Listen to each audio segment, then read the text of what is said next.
Assalamualaikum warahmatullahi wabarakatuh. Perkenalkan, kami dari kelompok 18 akan mempresentasikan makalah yang telah kami buat dengan judul Faktor Internal dalam Perilaku Konsumen pada mata kuliah Perilaku Konsumen kelas B. Sebelumnya, perkenalkan dari anggota kelompok kami, yaitu yang pertama saya sendiri, Muhammad Habibusan Al-Hadi dengan NIM 1903211000034, dan teman saya Rizky Dwi Anggraini dengan NIM 1903211000091. Baik, langsung saja kita ke penjelasan yang pertama. Bab 1, pendahuluan. Pada bab ini ada 3 pokok bahasan yang akan kami jelaskan, yaitu yang pertama latar belakang, yang kedua rumusan masalah, dan yang ketiga tujuan. Yang pertama yaitu latar belakang. Pada latar belakang yang kami gunakan pada makalah ini dapat kita lihat di sini dan dapat kita simpulkan bahwa dalam memahami perilaku konsumen sangatlah penting dilakukan agar usaha dapat berjalan dengan lancar, efektif, dan efisien.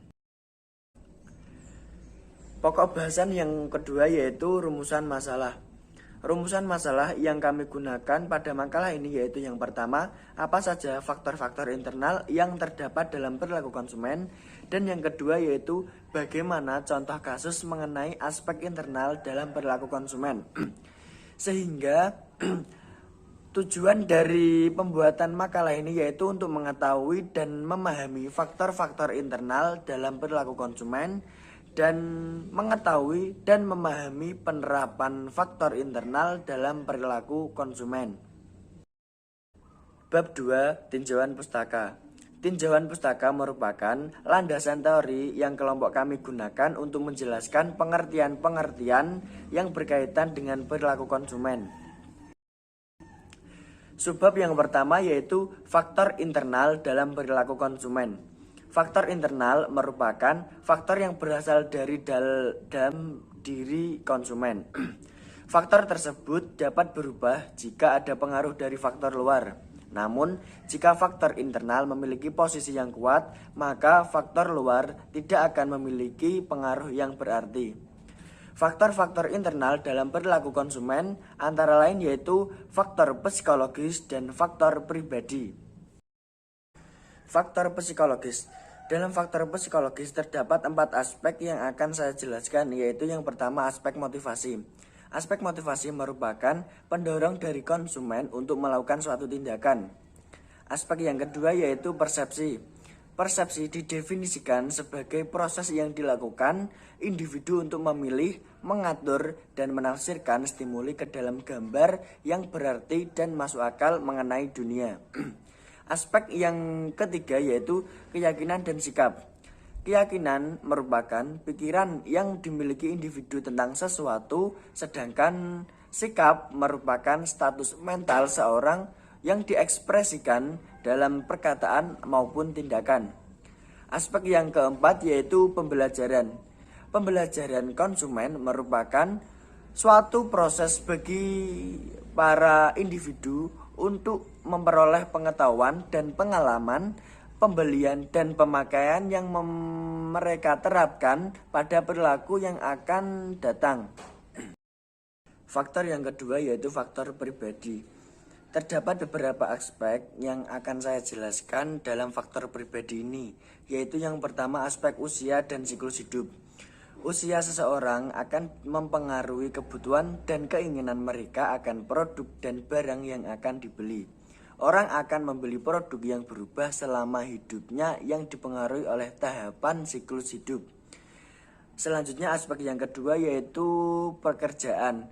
Pekerjaan berhubungan dengan penghasilan dan kemampuan konsumen dalam membeli suatu produk atau jasa. Aspek selanjutnya yaitu aspek kondisi ekonomi. Kondisi ekonomi konsumen merupakan pendapatan yang dapat dibelanjakan pada tingkatnya, stabilitasnya dan polanya, tabungan dan harta, kemampuan untuk meminjam serta sikap terhadap pengeluaran.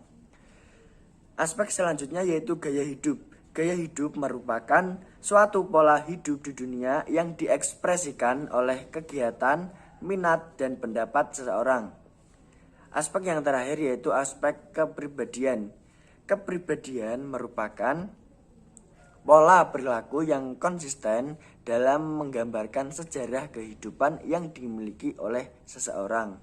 Selanjutnya akan dijelaskan oleh teman saya, Kiki. Baik, untuk bab selanjutnya yaitu hasil dan pembahasan yang terdapat contoh penerapan perilaku konsumen dalam beberapa studi kasus. Namun sebelumnya perkenalkan, nama saya Rizky Dwi Anggraini, biasa dipanggil Kiki dengan NIM 91.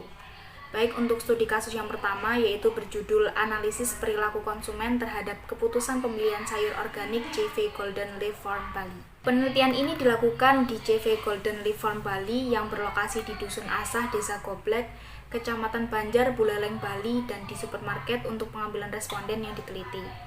Teknik analisis yang digunakan dalam penelitian ini adalah model persamaan struktural, yaitu Structural Equation Modeling atau SEM, yang berbasis komponen dengan sifat konstruktur formatif yang lebih dikenal dengan sebutan partial least square atau PLS, dengan visual version 1,04 pl.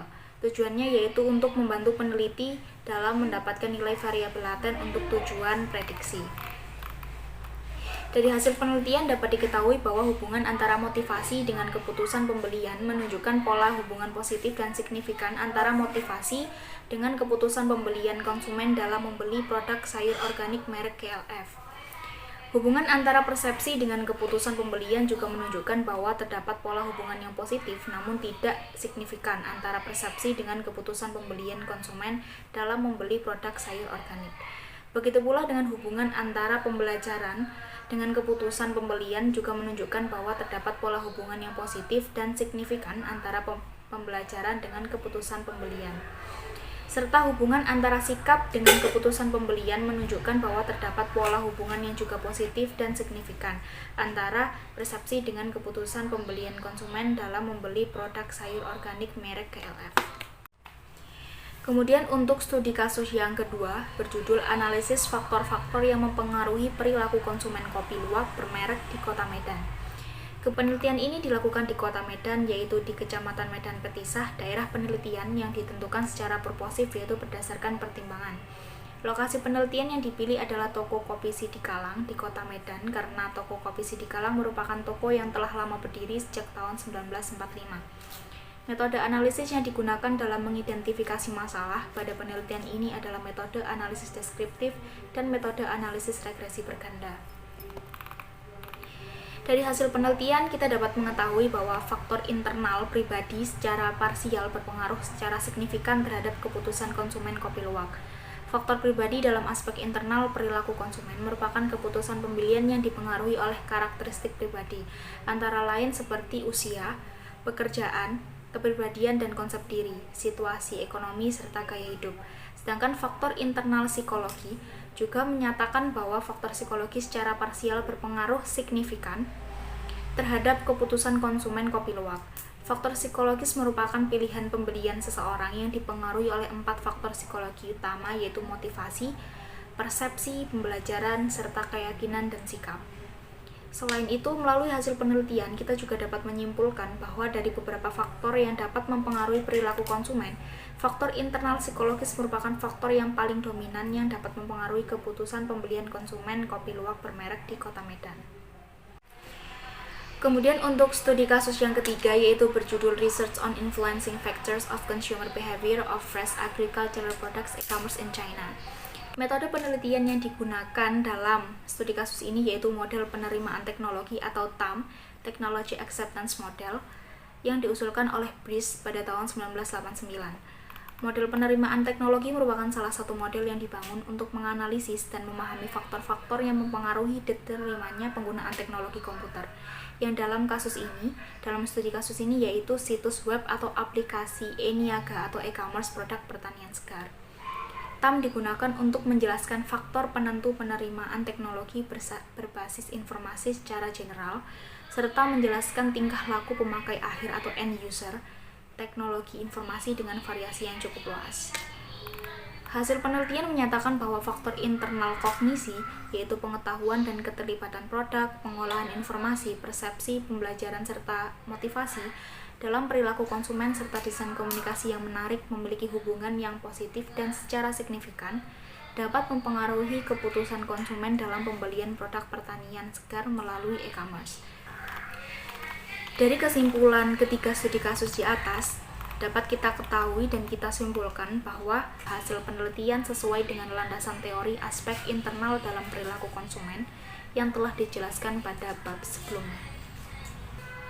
Baik, untuk subbab yang terakhir yaitu terkait saran yang dapat kami berikan pada makalah kali ini yaitu mengingat nilai penting analisis aspek internal dalam perilaku konsumen, maka sebaiknya para pengusaha atau produsen dapat menerapkan analisis perilaku konsumen ini sebagai salah satu acuan perencanaan strategi pemasaran produk. Begitu pula dengan 3 perusahaan pada studi kasus yang telah kita bahas pada bab sebelumnya, supaya dapat memaksimalkan data hasil analisis yang telah diperoleh. Baik, mungkin cukup sekian penjelasan materi serta contoh penerapan aspek internal dalam perilaku konsumen yang telah kami sampaikan. Terima kasih atas perhatiannya, serta kami mohon maaf apabila ada salah kata dan juga penulisan dalam makalah terlampir. Wassalamualaikum warahmatullahi wabarakatuh.